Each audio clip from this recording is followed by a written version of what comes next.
Narendra Modi Qatar ఎమిర్‌తో పాటుగా Arab దేశాలకు ఒక పెద్ద సమస్య ఉంది. లక్షల కోట్ల డబ్బులున్నాయి. ప్రత్యేక సైన్యం లేదు. ప్రత్యేక ఆయుధాగారాలు లేవు. వీళ్ళ మీదనే డిపెండ్ అవుతూ ఉంటారు. అమెరికా, యూరప్ దేశాల మీదన ఎస్పెషల్లీ పాకిస్తాన్ లాంటోళ్ళని కూడా నమ్ముకుంటుంటారు. వాళ్ళు వీళ్ళ దగ్గర పిండేస్తా ఉంటుంటారు.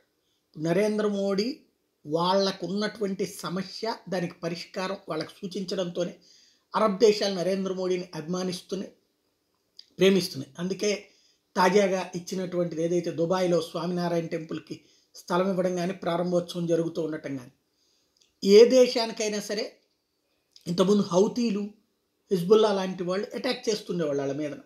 మిస్సైల్ దాడులు. మనం చాలా సార్లు మాట్లాడుకున్నాం గతంలో కూడా. అరబ్ దేశాల మీదన ఈ మత తీవ్రవాదులే దాడులు చేస్తూ ఉంటారు.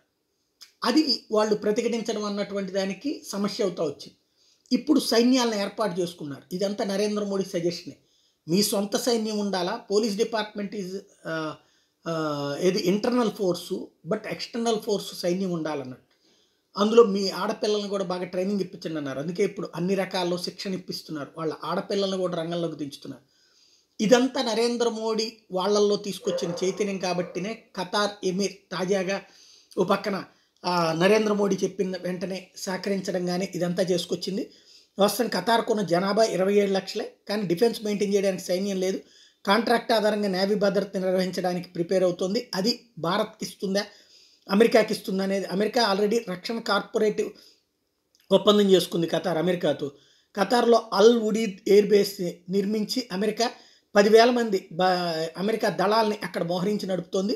ఖతార్కి, యుఎస్ఏకి మంచి సంబంధాలే ఉన్నాయి. ఇప్పుడు అట్లాంటి సంబంధాలు దుబాయ్‌కి భారత్‌కి, సౌదీ అరేబియాకి భారత్‌కి ఏర్పడతాయా చూడాల్సి ఉంది.